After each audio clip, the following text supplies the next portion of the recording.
Welcome back to the channel. Today I want to invite you on a trip through the Looking Glass. The Looking Glass pattern was created in collaboration with the virtual doll convention Club Grace subscription.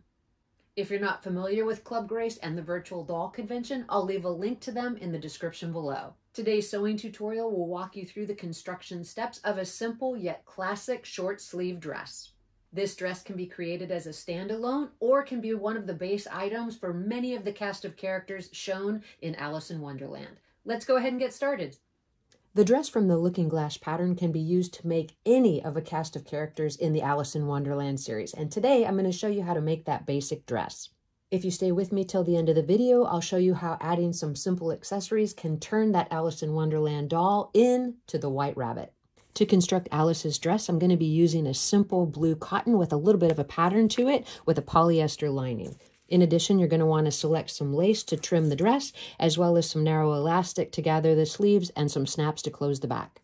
The pattern pieces included for the dress are the front of the dress and side front, the back of the dress and side back, as well as a front lining piece, a sleeve, front of the skirt, and back of the skirt. Our first step in construction is to grab the pattern pieces and take some small clips in towards all of the curved edges of the bodice.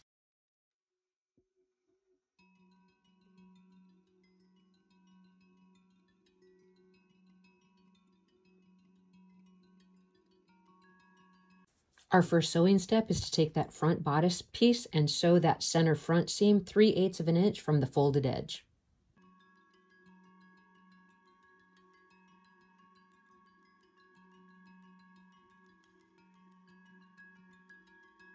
With the center front seam sewn, you're actually going to just open that up and press it flat against the front of the bodice. When you do that, you just want to make sure it's appearing equally in the center according to each side.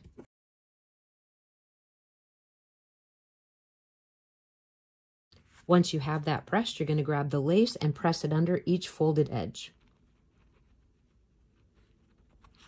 From there, you're going to top stitch it in place.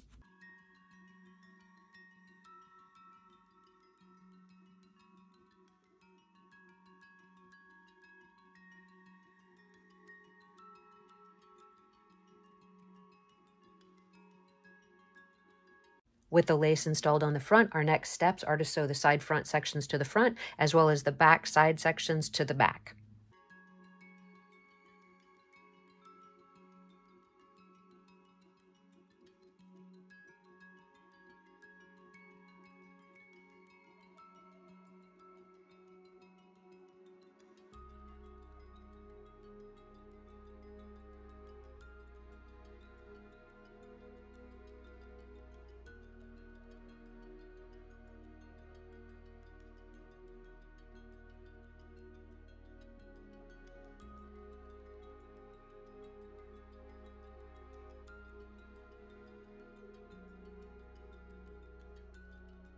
You do want to make sure when you're sewing those side front sections to the front that you don't catch that front lace trim into that actual seam.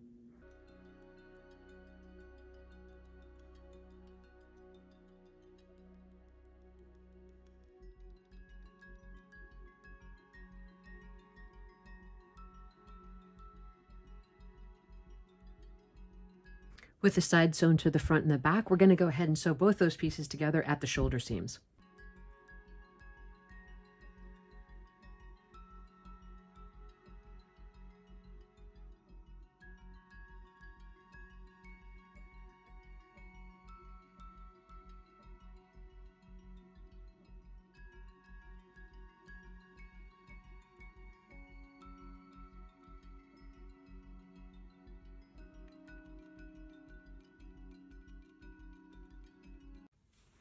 With all of the seams pressed open, we're going to turn our attention to the sleeves. We're going to apply some lace to the hem edge of the sleeve and run a gathering stitch between the dots as indicated on the pattern of the sleeve caps.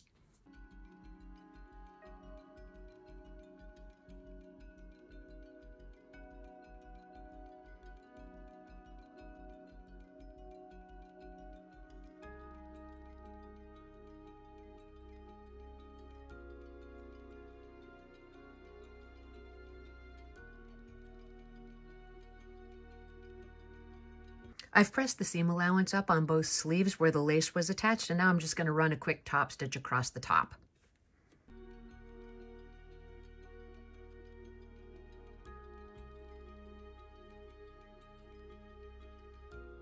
Next, you'll pull the gathering stitch across the sleeve cap to fit into the armhole edge of the bodice and sew it in place.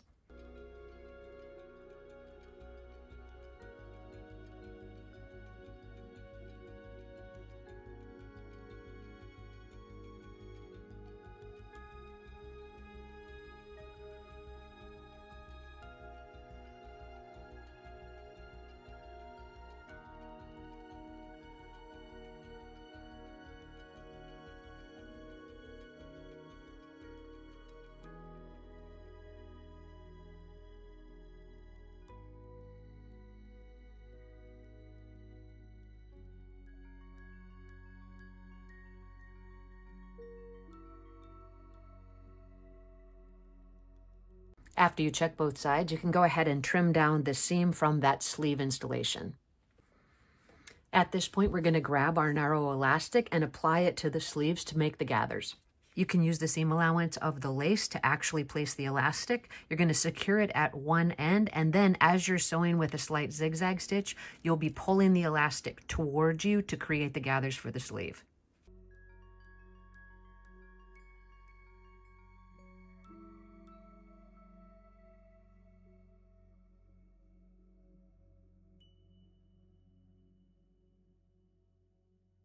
As you get to the other end of the sleeve, you want to ease off on the elastic where the seam allowance is going to be.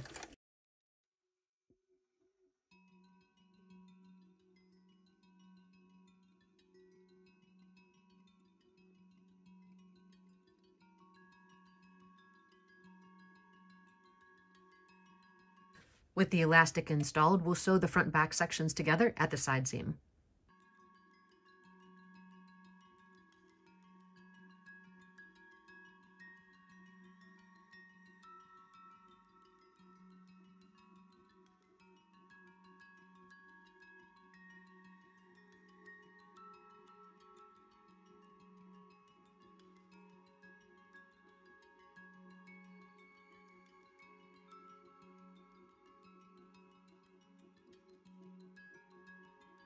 We'll take that over to the ironing board and press those side seams open.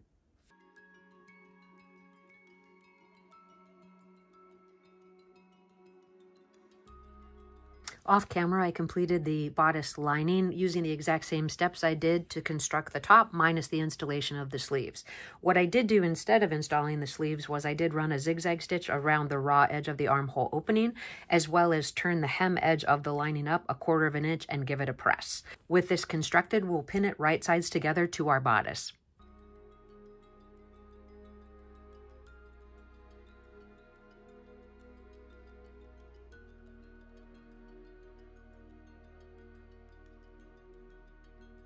With the lining pinned to the bodice and the lining side up, we're going to sew across the neck edge and down the left back opening.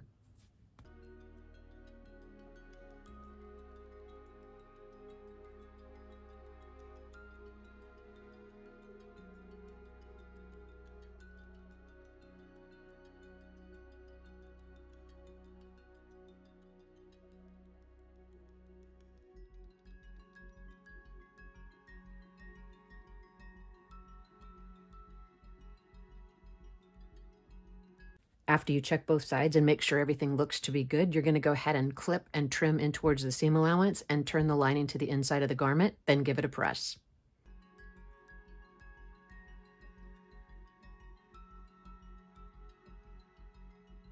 Once you've pressed the lining to the inside of the bodice, you can go ahead and get a quick fit to the doll to make sure everything's coming together.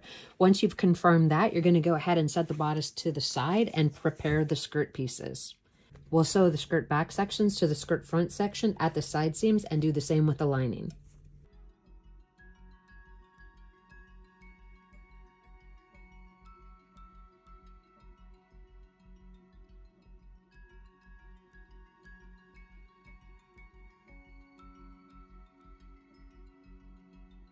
With the side seams pressed open, we'll take the lining and place it right sides together to the skirt and sew the hem edge.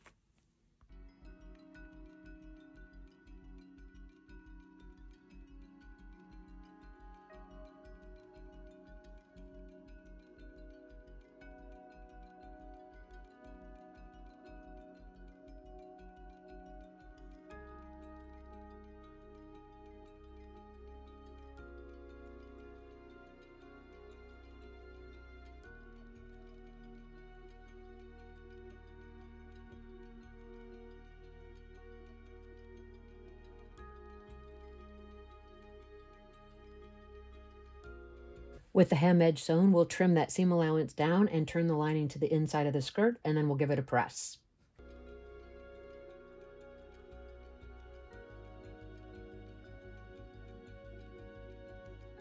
The next few steps in assembling the skirt will include adding a little trim to the hemline, zigzagging the raw edge of the lining to the actual skirt on both the right and left back opening, as well as running a gathering stitch at the waist edge.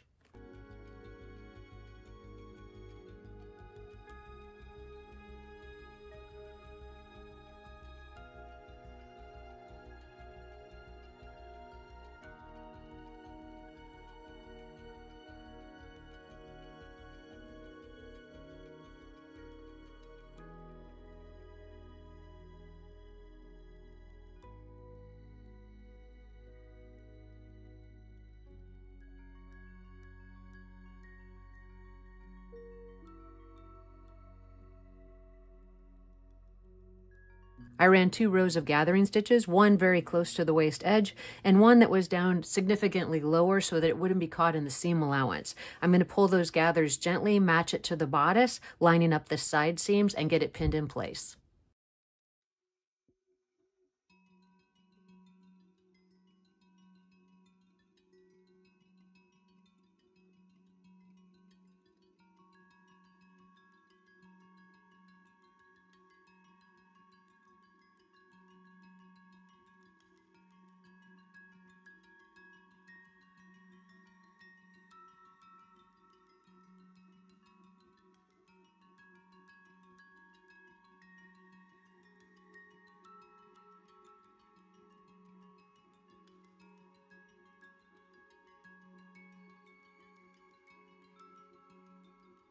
With the waist seam sewn, you want to check both sides of the garment to make sure that the gathers were distributed evenly and that the side seams did in fact line up.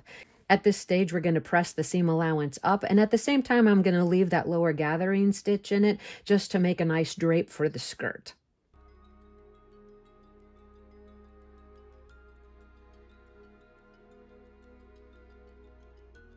With the seam allowance pressed up, you can now remove that lower gathering stitch from the skirt.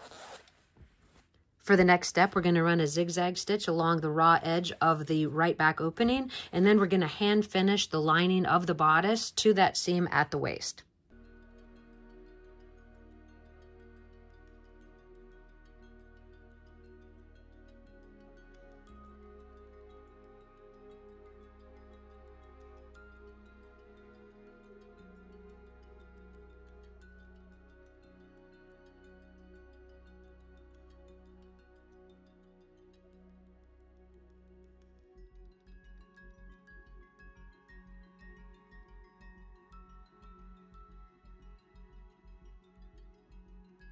With the lining sewn to the waist, the next step is to sew the center back seam from the hem edge to the dot, as indicated on the pattern.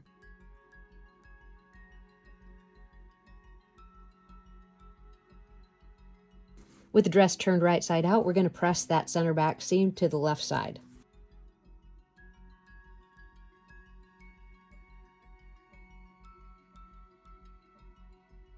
The last 2 steps to complete our Alice in Wonderland dress is to just finish the back with some snaps and add a couple of decorative buttons to the front, and we'll get those final photographs.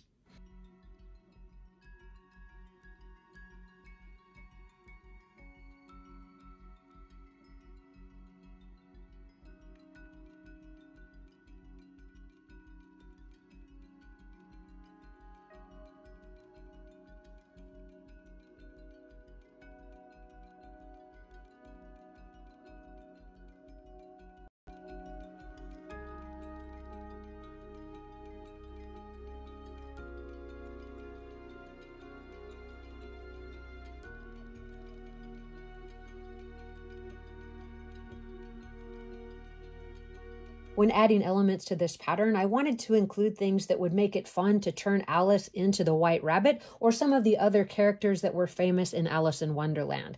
As you can see from the items displayed on the table, these are the pattern pieces to make the White Rabbit. You have a template for the rabbit ears, which are actually made out of felt and then just put together with some wire and satin ribbon. You have the exterior lapel collar as well as a black tie. And to complete the look, we also have some little white cuffs. All of these pieces are super easy to construct, basically cut two, so around the exterior portion, leaving an opening for turning. And in this case, these three pieces are working that way. You'll need just a few supplies to make a really convincing pair of rabbit ears. In this case, I'm using some floral ribbon, a couple of pieces of felt, the template from the pattern, a little tiny piece of cardstock, which is 3 inches wide, and some satin ribbon. The measurement for Grace's head from ear to ear is about 3 inches. So I've cut a piece of wire just a little bit longer than 6 inches long, and I'm going to tie it together in the center and then form the headband. Once I have the wire connected into a circle and then in an elongated pattern, I'm going to grab my glue gun and I'm going to glue the wire to the inside of this small piece of cardstock.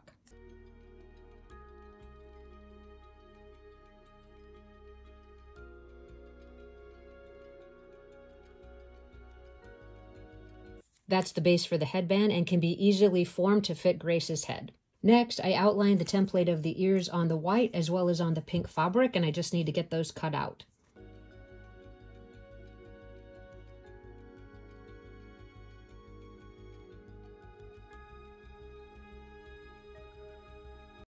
At this point, you could decide to glue the inside pink to the white of the ear or actually sew it in place, and that's what I'm going to do right now over at the sewing machine.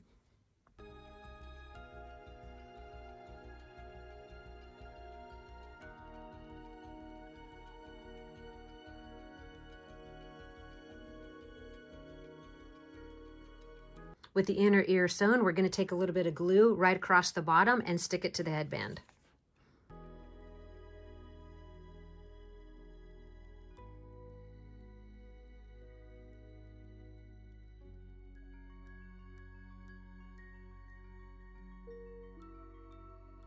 If you wanted the ability to make one of these ears bend, you could add a little bit of wire in between the inner ear and the actual ear before gluing it to the headband. Next, I'm going to take my 1/4 inch satin ribbon and cut 2 small pieces that are going to go over the end of the headband.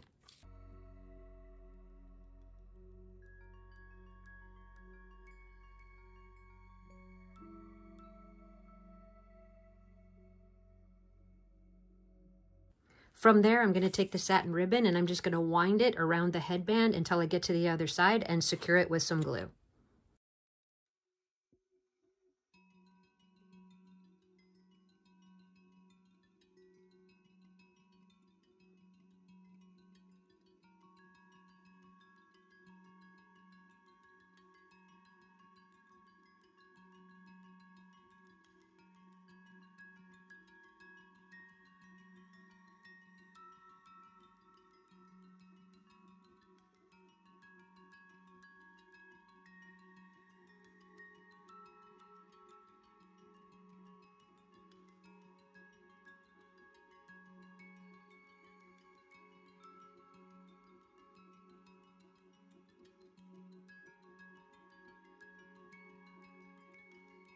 A few additional items you might consider to complete your look would be a pair of wire glasses, perhaps a handheld mirror. I think I found this in the jewelry section of Hobby Lobby, and then the White Rabbit's famous timepiece.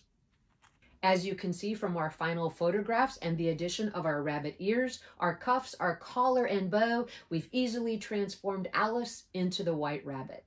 The second video will include construction of the long sleeve coat with ruffles, 2-notch collars, and peplum edition. In the second video, I'll show you how adding that coat and using a variety of fabrics can create not only the Queen of Hearts, but also the Mad Hatter. If you have any questions about the construction of the dress from the looking glass pattern, please list it in the comment section below. As always, I thank you guys for your time and for watching, and I look forward to seeing you in the next video.